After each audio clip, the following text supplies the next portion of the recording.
Nimbonatsika amin'ity fampopovavahana maraina ity alatsinainy 7 Janoary taona 2020 ho aminareo any ny tompo nde hideran'Andriamanitra isika ka ny salamo fahasivy ny andininy faraka ambe folo hatramin'ny fahefatra ambe folo no iombonantsika.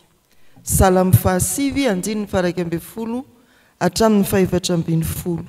Aoka idera sy anome voninahitra an'Andriamanitra isika. Ho ny mpanao salamo amin'ny anaran'ny tompo, mankalazany Jehova izay mitoetra ny ziona, ambarao any amin'ny firenena ny asany, fa izay manadin-dra dia mahatsiaro ny ory, tsy manadino ny fitarainany izy.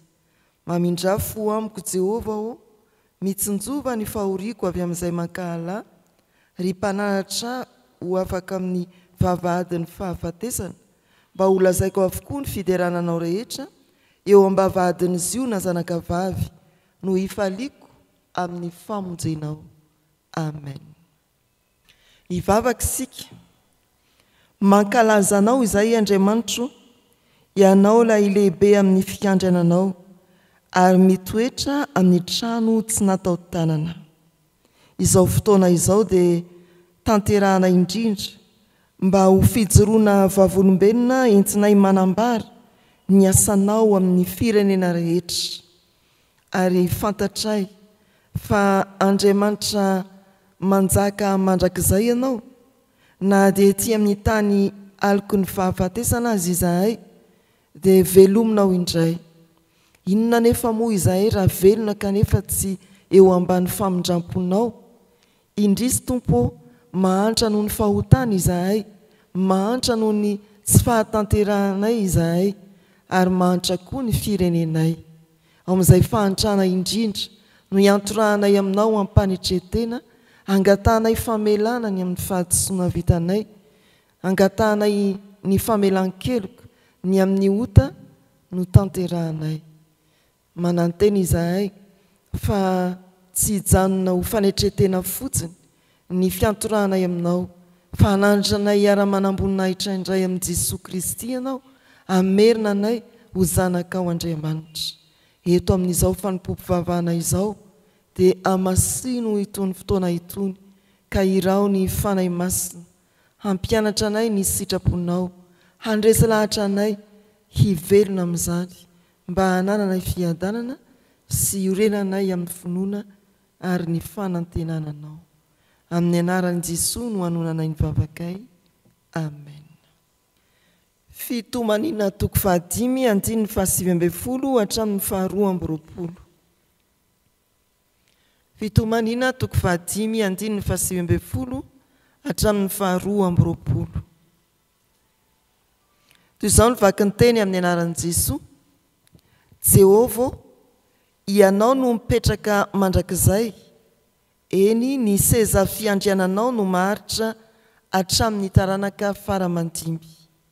Ahoana no dia anadinonao anay mandrakizay, sy hahafoizanao anay andro lava? Jehova, ampiverenao aminao izahay mba hiverenanay, avao izy toy ny fahiny ny andronay. Mody nandahanay tokoa va ianao sy tezitra aminay indrindra? Amen. Ray masino, manamasina anay amin'ny fahamarinana, ny teninao no fahamarinana. Amen. Mbola tonona amintsika riavana ny famindrampo sy ny fahasoavana avy amin'Andriamanitra ray sy Jesosy tompontsika, ary irahina ny fanahy masina mbola ombantsika ao anatin'izao afatr'Andriamanitra miankina amin'ny fitomanina toko 5 andininy 7 hatramin'ny 12 izao. Efa nandinika ny bokin'ny fitomanina isika, ary manamarika fa ao anatin'izany boky izany no mirakitra ny fitarainan'ny olona ory, ny fifampaherezan'ny trapahoriana, ary fametrahany fanantenana amin'Andriamanitra. Raha mamadika vetivety manomboka any amin'ny toko 1 isika, dia makeo amin'ny toko 2 any amin'ny toko 4, miverina intelo ny teny hoe indrisy. Ary ity boky ity dia mifarana amin'ny teboka manontany. Fahoriana materaka fanontaniana miandry valiny amin'ny fanantenana ao amin'Andriamanitra. fahoriana mahateraka fanontaniana miandry valiny amin'ny fanantenana ao amin'Andriamanitra. Miverina intelo ny indrisy ary mifarana amin'ny teboka manontany ity boky manoloana antsika ity. Ao amin'ny famaranana indrindra ny boky ny anjara mofinainantsika mahatonga antsika heritreritra rehefa miatrika ny fiainana andavanandro. Miompeo amin'izao mpanoratra izao ve isika. Azakazaka ny fiainana dia miatrika olana isan'andro isika. Na ny fitaterana fotsiny vao maingana an-trano dia mele ve zao za tsy mele. Efa olana vao miaingana an-trano. Na ny fanenjehana ny ora samihafa, fandaminana ao an-trano mialohan'ny haingana aza dia efa olana izany ary vahatsika, atrehantsika. Vova mandrakariva moa reny satria indrisika tonga aty am-piangonana, indreny sika eny an-dalana mamonjy toeram-piasana na ny sekoly sy ny fandaminana rehetra mety atrehantsika andavanandro. Mahatsiaro sahirana isika. Kanefa izao maloana ny ezaka be tsy maintsy ataontsika amin'ny fiatrehana ny fiainana andavanandro dia maloana antsika ity fitomaniana toko 15 andiny 7 hatramin'ny 12 ity milaza amintsika fa misy fanantenana sy finoana azo ahorina tsara ao amin'Andriamanitra raha manoloana ny azakazaka omban'olana eo amin'ny fiainantsika andavanandro isika. Na dia eo aza ny indrisy dia afaka miandry valiny amin'ny fanantenana amin'Andriamanitra isika raha mametraka fanontaniana ny amin'ny antom-pahoritsika. Ny voalohany dia asongadiny mpanoratra ny fiandrianan'Andriamanitra eo amin'ny 7:20. Amin'ny faharoa dia misy fanontaniana. Amin'ny fahatelo dia fitalahoana ary ny fahefatra fanantenana.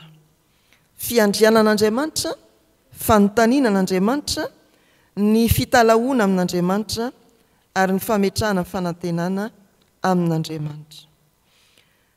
Ny fiandrianan'Andriamanitra eo amin'ny 7:20 dia milaza fa Andriamanitra no mandrakizay amin'ny fanjakany, maharitra hatramin'ny taranaka faramandimby ny seza fiandrianany. Mpanjaka mandrakizay Andriamanitra, izany hoe mpitantana, mpandrindra ny fiainantsika izy ary pia tsy miova na dia mety mivadibadika aza ny fiainantsika. Izay ilay fiandrianan'Andriamanitra mipaka amin'ny taranaka mandrakizay. Mpanjaka miany fiainantsika izy, mandrindra ny fiainantsika isan'andro izy ary mitantana antsika izy. Zay ny adidin'ny mpanjaka ry havana. Efa ny safidy an'Andriamanitra ho mpanjakanao ve ianao, mametraka azy eo amin'ny seza fiandrianany mandrakizay. Tsy miova Andriamanitra hoy ny Malaki 3:9. Izaho Jehova dia tsy miova ary ianao ry taranaka Jakoba dia tsy fongana. Fa mpanantenana izany. Malaki 3:9. Tsy miova Andriamanitra na mivadibadika anatin'ny fahoriana izay mety ho fiainana milamina aza ny fiainantsika tsy ho fongana isika satria tsy miova Andriamanitra. Manana fahefany amin'ny zavatra rehetra ilay Andriamanitra mpanjaka. Jehova efa mitoetra eo amin'ny seza fiandrianany hoy ny mpanao salamo any an-danitra ary ny fanjakany maharitra mandrakizay. Salamo 7:1 ny 7:20. Izany ilay Andriamanitra lehibe amin'ny fiandrianany manjaka mandrakizay. Ataovy mazava ny safidinao hifidy ilay mpanjaka mandrakizay, mandrindra, mandamina, miany fiainantsika. Ny faharoa dia fanontaniana eo amin'ny 20. Mba ianareo no hamaky izany amin'ny anaran'ny Tompo. Ahoana dia hanadinoana ao anay mandrakizay sy hahafozana ao anay andro lava. Nahoana ianao no manadino. Ny raha 7:20 izay tanterahantsika mialohan'ny hafatra dia miantso an'Andriamanitra mba tsy hanadino ny mpivavaka.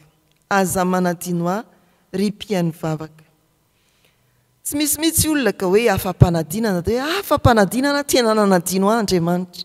Na vokatra ny vary na afa-po ny vokatra tena nanadino ahy Andriamanitra. Fa mazana ny olona ao anatin'ny fahoriana no milaza manao hoe nanadino ve Andriamanitra. Ny olona manao indrisy tahaka ny ato amin'ny boky ny fitomanina no manambara hoe tena nandao Andriamanitra. Izany isika ry havana. Hoy ny Isaia 5:2 indro ny tanan'i Jehova tsy fohy fa mahavonjy, ary ny sofiny tsy lalodalovana fa mare. Ny elokareo no hevitra mampisaraka anareo amin'Andriamanitrareo, ny fahotanareo no mampiafina ny tavany aminareo ka dia tsy miaino izy. Iza zany lasa? Isika nanangana hevitra tamin'Andriamanitra no ny fahotana. Aza manao hoe nanadino Andriamanitra, nanandao Andriamanitra, tena nafoin'Andriamanitra izahay. Manontany ny boky ny fitomanina manao hoe ahoana dia anadinonao anay mandrakizay sy afozana ao anay andro lava. Ry havana malala rehetra amin'ny tompo, tamin'iny taondasy iny dia nanana tsenjery sika tao amin'ny Deutéronomie 1:30 aza hitako efa adino ny tsenjery. Ahoana hoe ny soratra masina? Mahireza sy mahatanja, aza matahotra ny manay azy, fa Jehovah Andriamanitra no miara-mandeha aminao, tsy andao anao na afoy anao izy. Jakoba 1:2-3 tao anatin'izany koa tsenjery tamin'ny taondasy, tsenjery mofinaina. Ataovy fifaliana avokoa raha hiara-ny fakapanasy samihafa ianareo, satria fantatrareo fa mahatonga faharetana izany ary ny faharetana mahatonga asa tsara. Ry havana malala rehetra ao amin'ny tompo, manontany isika indraindray rehefa tratra ny fahoriana mafy na ny olana mitarazoka tsy ahitana vahany. Manontany isika hoe nahoana ianao no manadino Andriamanitra? Amin'izay fotoan'izay raha mieritreritra ianao fa nanadino Andriamanitra, nanandao Andriamanitra, dia miverena amin'Andriamanitra. Izy tsy mandao na mafoy.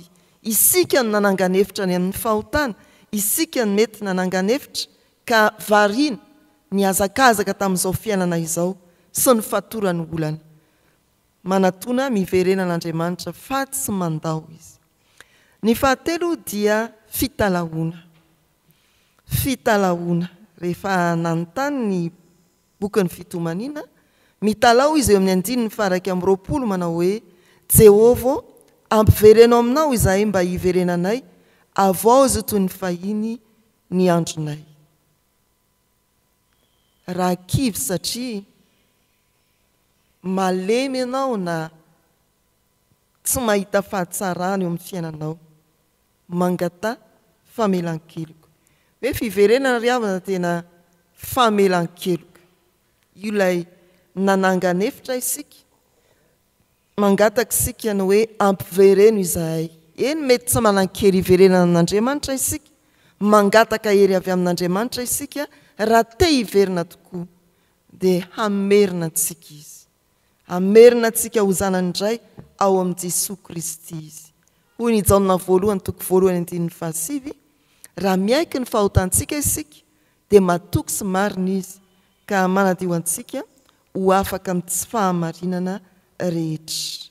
Ilaozy ny fahatoriana ara-panahy ary mangata fanavaozana avy amin'ny fanahy masina. Ny fanasan'ny fiterahana indray sy ny fanavaozan'ny fanahy masina, hoy ny bokin'ny Titosy 2:7-5. Raha mahatsiaro ianao fa tena te hiverina amin'Andriamanitra, mitalao mba haverin'Andriamanitra, mangatahany fanahy masina, hatafaverina anao tanteraka. Ny fahaefatra dia fanantenana. Ny fanontaniana eo amin'ny 9:20 dia miandry valiny amin'ny fanantenana avy amin'Andriamanitra.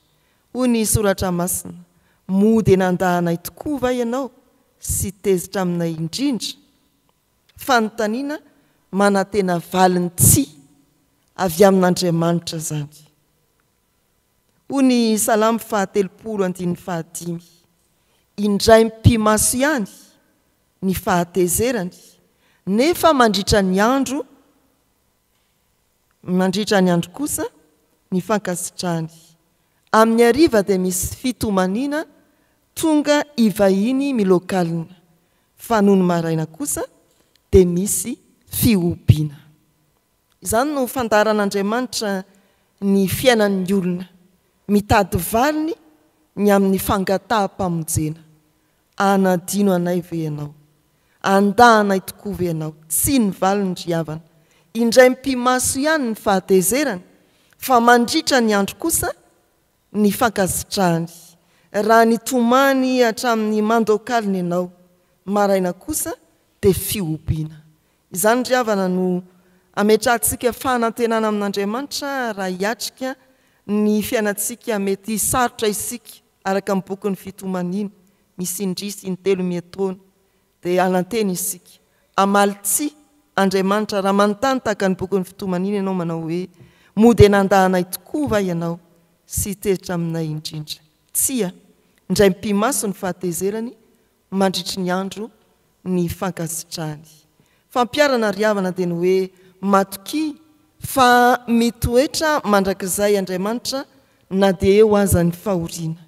Miverena aminy rehefa mahatsapa fa lavitra azy ianao, ary azakivy na dia sahirana aza satria mbola misy fanantenana ao aminy. Indray mpimaso ny fahatezerany, fa mandritry ny andro ny fankasitrahany. Amen. Ivavaka isika. Raio, misaotra fa raha hiatrika herinandro vaovao izahay, hanompoka ny asa mandraharaha amin'izao alatsinainy izao, rehefa avy niantoraka taminao tamin'ny isam-piangonana nisy anayavy omaly alahady andro voalohany amin'ny herinandro, dia mbola vanginao tsy dianao ampaherezanao indray amin'ny teny araka ny mofinaina teo. Na dia mitanisany indrisy tokoa azy izahay eo amin'ny fiainanay andavanandro satria ny olona tsy ilozan'olana dia feno ny fanantenanay. Mbola afaka mametraka ny fiainanay eo aminao ilay Andriamanitra feno fiandrianana izahay, eo aminao Andriamanitra mamaly fanontaniana sy fitalahoana izahay, ka manantena tokoa fa ity tontolo andro ity dia ho fenonao fankasitrahana. Ity tontolo andro ity dia hitsenanao anay amin'ny fitahiana mananambiampy. Ity tontolo andro ity dia hiasanao amin'ny fanahy masina tsy hampatory ny fanahinay, fa hampijoro anay ho vavolombelonao amin'ny teny sy amin'ny asa. Ary ity tontolo andro ity, naizanaiza misy ankohonanay, dia fantatray fa mijery sy mitsinjo azy ireny ianao satria ny lanitra no seza fiandriananao, ary ny tany no fitoeran-tongotrao. Hoentina hiambavaka ireny ankohonana ireny amin'ny lasa efa nandehanany sy hatrehany, amin'izay fikasany mandritra ny tontolo andro. Na lavitra anay izy ireny na akaiky anay, na miaramiditra sy mivoaka aminay ao amin'ny tokantrano misy anay, na ny amin'ny faritany eny hatrany ampitan-dranomasina farany lavitra indrindra. Andriamanitra ny akaiky sy ny lavitra ianao, tomoera amin'ireo ankohonanay. Fa tsy adononay ny mivavaka ho an'ny firenenay. Maro amin'ny mpiray firenena no sahirana amin'izao fotoam-pahavaratra izao, mainka moa ireo tsy salama sy zohy manjo, ary misedra olana manokana ara-pianakaviana, ara-ankohonana, ara-kasa, ara-piaramonina, mety tonga eny amin'ny fitsarana koa azy. Tompo amin'izany rehetra izany dia manontany izay ary manantenanao fa manana valiny mazava ho an'ny fiainanay ianao. Hanasitrana ianao, hampionina ianao, hanalalaka ny lalanay ao anatin'ny olana ianao, ary hanamarina anay eny amin'ny fitsarana ianao. Mivavaka aminao izay Andriamanitra, ny amin'ny fiangonanao, hiezaka atao fampandrosoana ny fitoriana ny filazantsara, azavelanao hiantso any anefitra ny fiangonana, amin'ny asa fanompoana tanteraha ao anatin'ny fiangonana, amin'ny asa fijoroana vavolombelona hiatrehana ny fiainan'ny fiarahamonina dia ho maro ny ho resy lahitry ny filazantsaranao ilay mpanjaka ny mpanjaka ahatsiaro fa tompony fiandrianana ianao ary azo anankinana fiainana amin'ny fanantenana. Izao tontolo izao amin'ny firenena tsy mandry fahalemana mbola tsy tapitra amin'ny ady, amin'ny firenena misy mosary, amin'ny firenena misy arety mandringana, amin'ny firenena misy fimifandritahana ara-politika, eo ampelatananao avokoa izany satria ianao no tompony tompo ary manana ny fahefana rehetra. Tsy dio sy ivangio indray izao tontolo izao. Raha eo faly izahay manonona ny vavaka nampianarin' Jesosy manao hoe: Rainay izay ny an-danitra, ho amasinina ane ny anaranao, ho tonga ane ny fanjakanao, atao ane ny sitraponao ety an-tany ho tahaka ny meo anay an'io izay anona sahaza ao anay, ary mamelany elokay tahaka ny namelanay izay meloka taminay. Aza mitondra anay amin'ny fakapanahy, manafahanay amin'ny ratsy, anao ny fanjakana sy ny hery ary ny voninahitra mandrakizay. Amen. Ho tanterahan'ny tompo aminareo ny tsodrano izay tononona amin'ny anarany. Mahereza sy mahatanja, aza matahotra namanay azy, fa Jehovah Andriamanitra ao no miara-mandeha aminao, tsy andao anao na afoy anao izy. Amen.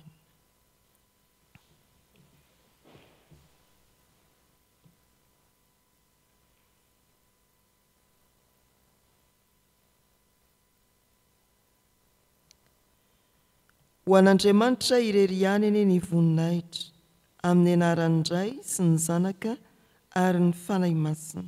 Amen.